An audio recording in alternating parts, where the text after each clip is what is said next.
Welcome to #you నేను మీ Rajesh. So ప్రస్తుతం తెలంగాణలో కొడంగల్ నియోజకవర్గంలో లగచెర్ల గ్రామస్తులు రైతులు అధికారుల మీద దాడి జరిగినటువంటి నేపథ్యంలో తీవ్ర దుమారాన్ని రేపింది.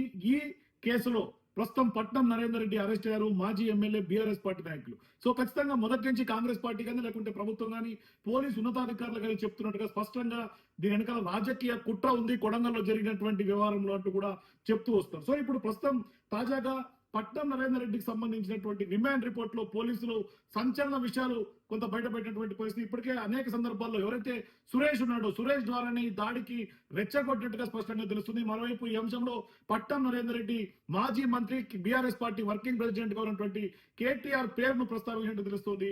సో ప్రస్తుతం పట్నం నరేందర్ రెడ్డి కేటీఆర్ ను బుక్ చేశారు. ఇప్పటికే కేటీఆర్ చుట్టూతా తెలంగాణలో అరెస్టు వ్యవహారం పెద్ద ఎత్తున సంచలనంగా మారింది. పెద్ద ఎత్తున అరెస్టు త్వరలోనే జరగబోతుందంటూ కూడా కొంత పెద్ద ఎత్తున స్పెక్యులేషన్స్ ఉన్నటువంటి నేపథ్యంలో తాజాగా ఇప్పటికే ఈ రేసింగ్ ఫార్ములాకు సంబంధించినటువంటి 55 కోట్ల వ్యవహారంలో ఏసీబీ ఇప్పటికే గవర్నర్ ని కొంత విచారించేందుకు అంటే కేటీఆర్ ని ప్రాసిక్యూట్ చేసేందుకు గవర్నర్ పర్మిషన్ ని కోరటం, ఇప్పుడు గవర్నర్ కోర్టులో బంతి ఉండటం. సో ఈ సందర్భంగా మరొక కేసు తెర మీదకి వచ్చింది. ఖచ్చితంగా లగచర్లలో జరిగినటువంటి ఏదైతే వ్యవహారం ఉందో దాని నేపథ్యంలో పట్నం నరేందర్ రెడ్డి రిమాండ్ రిపోర్ట్ లో కేటీఆర్ పేరు ప్రస్తావించడం ప్రస్తుతం తెలంగాణ రాజకీయాల్లో సంచలనంగా మారింది.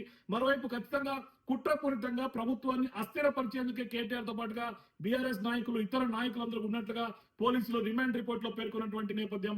మరోవైపు రైతులకు ఉద్దేశపూర్వకంగా రెచ్చగొట్టినట్లుగా స్పష్టంగా పోలీసులు ఒక అంచనాకు వచ్చారు. మరోవైపు రిమాండ్ రిపోర్ట్ లో ఇవే అంశాలు కూడా పేర్కొన్నారు. సో అనుచరుడు ఎవరైతే నరేందర్ రెడ్డి అనుచరుడుగా ఉన్నటువంటి భోగమేని సురేష్ ద్వారా ఖచ్చితంగా రైతుల్ని ప్రభావితం చేశారు, రైతులకు కొంత రెచ్చగొట్టారు.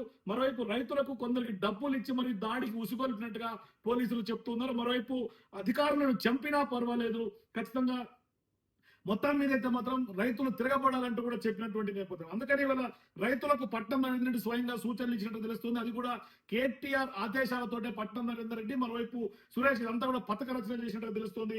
దాడికి పాల్పడినటువంటి వాళ్ళందరినీ కూడా అదుపులోకి తీసుకున్నారు, పోలీసులు విచారిస్తున్నారు.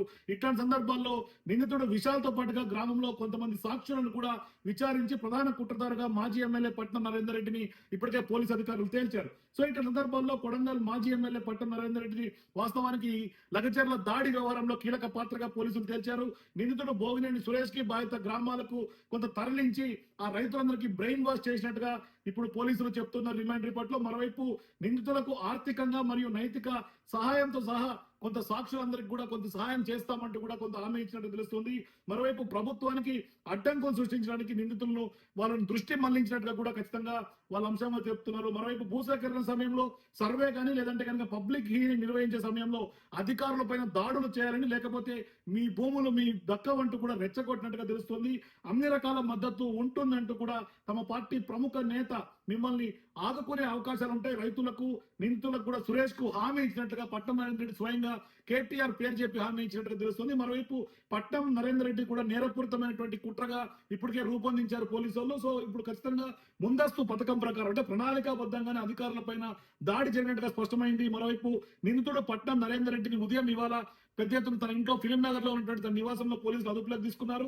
విచారణలో పెద్ద ఎత్తున నేరపూరితమైనటువంటి కుట్రకు పాల్పడినట్టుగా పట్నం నరేందర్ రెడ్డి ఒప్పుకున్నారు. మరోవైపు కేటీఆర్ పేరును కూడా రిమాండ్ రిపోర్ట్ లో చెప్పినట్టుగా పోలీసులు పేర్కొంటున్నారు. అంటే ఖచ్చితంగా పార్టీ ముఖ్య నాయకులు కేటీఆర్ ఆదేశాల మేరకే ఈ కుట్రకు పాల్పడినట్టుగా నరేందర్ రెడ్డి ఒప్పుకోవడం, మరోవైపు రాజకీయ మైలేజ్ ను పొంది ఖచ్చితంగా తెలంగాణలో ప్రభుత్వ పరువు తీయడానికి స్వయంగా ఒప్పుకున్నటువంటి నేపథ్యంలో నిందితుడు సురేష్ కు ఫోన్ లో తరచుగా మాట్లాడటం, మరోవైపు పెద్ద ఎత్తున దాదాపుగా 42 సార్లు మాట్లాడితే ఇప్పటికే స్పష్టమైంది. మరోవైపు కేటీఆర్ తో కూడా పట్నం నరేందర్ రెడ్డి వరుసగా మాట్లాడినట్టుగా సిడిఆర్ డేటా ద్వారా పోలీసులకు ఆధారాలు లభించాయి. సో ఇప్పుడు ఖచ్చితంగా పట్నం నరేందర్ రెడ్డి రిమాండ్ రిపోర్ట్ లో కేటీఆర్ పేరును మెన్షన్ చేయడం ప్రస్తుతం తెలంగాణ రాజకీయాల్లో సంచలనంగా మారింది. త్వరలోనే ఇప్పటికే కేటీఆర్ చుట్టూ ఉచ్చు బిగిస్తున్నటువంటి నేపథ్యంలో భవిష్యత్తులో ఈ కేసులో ఇప్పటికే ప్రభుత్వం కానీ పోలీసులు కానీ అత్యంత సీరియస్ గా తీసుకున్నటువంటి పరిస్థితి. గత రాత్రి సీఎం రేవంత్ రెడ్డి కూడా స్పందిస్తూ కూడా ఎంతటి వాళ్ళున్నా కూడా ఉపేక్షించేది లేదు, ఖచ్చితంగా శిక్షించి తీరుతామంటూ కూడా చెప్పినటువంటి నేపథ్యంలో ప్రస్తుతం కేటీఆర్ మెడకు లగచర్లకు సంబంధించినటువంటి దాడి వ్యవహారం చుట్టుకోబోతుంది. భవిష్యత్తులో తెలంగాణలో సంచలనానికి తెరలేచే అవకాశం ఉంది. ఇప్పుడు పట్నం నరేందర్ రెడ్డి స్వయంగా కేటీఆర్ పేరు ఆయనే ప్రస్తావించడం, రిమాండ్ రిపోర్ట్ లో పోలీసులు ఆ పేరుని మెన్షన్ చేయడం చూస్తుంటే ఖచ్చితంగా భవిష్యత్తులో కేటీఆర్ అరెస్ట్ కూడా ఖచ్చితంగా త్వరలోనే ప్రభుత్వం కొంత ముందుకు సాగే అవకాశం ఉంటుంది. ఖచ్చితంగా భవిష్యత్తులో కేటీఆర్ ని కూడా అరెస్ట్ చేసే అవకాశాలు కూడా ఉన్నాయనే ఒక ప్రచారం జరుగుతోంది. ఇట్లాంటి సందర్భాల్లో కేటీఆర్ ఇప్పటికే అరెస్టు చేసినా మేము లెక్క చేయం, ఖచ్చితంగా మా పార్టీ అండగా ఉంటుందని ఇవాళ ఉదయమే పట్టం నరేందర్ రెడ్డికి సంబంధించినటువంటి కుటుంబ సభ్యులతో పరామర్శించినటువంటి నేపథ్యంలో ఆయన చేసినటువంటి వ్యాఖ్యలు చూసాం. ఇట్లాంటి సందర్భాల్లో అరెస్టుని ముందుగానే కేటీఆర్ కూడా ముందుగానే కొంత అంచనా వేసినట్టు తెలుస్తుంది. సో మొత్తం మీద పట్టం నరేందర్ రెడ్డి వాళ్ళ కేటీఆర్ ని బుక్ చేసినటువంటి వైరం చూస్తుంటే భవిష్యత్తులో కేటీఆర్ ను కూడా ఇదే కేసులో ప్రభుత్వం అరెస్ట్ చేసే అవకాశాలు ఉన్నాయి. ఖచ్చితంగా పోలీసులు త్వరలోనే దీనికి సంబంధించి కొంత రంగం సిద్ధం చేస్తున్నట్టు చెప్పుకోవచ్చు. సో ఇట్లాంటి సందర్భంలో లగచర్ల కేసు అయితే మాత్రం తీవ్ర దుమారం చెప్తుంది. కేటీఆర్ అరెస్ట్ కూడా దారి చేసే అవకాశాలు స్పష్టంగా ఉన్నాయి. ప్రస్తుతం రిమాండ్ రిపోర్ట్ లో కేటీఆర్ పేరు మెన్షన్ చేయడం అయితే మాత్రం తెలంగాణ రాజకీయాల్లో పెను సంచలనంగా మారుతోంది. సో మీరు కూడా ఖచ్చితంగా ఈ కేసులో కేటీఆర్ అరెస్ట్ అవుతారని మీకు అనిపిస్తే మీ అభిప్రాయాలు కామెంట్ రూపంలో తెలియజేయండి. For more videos please watch #.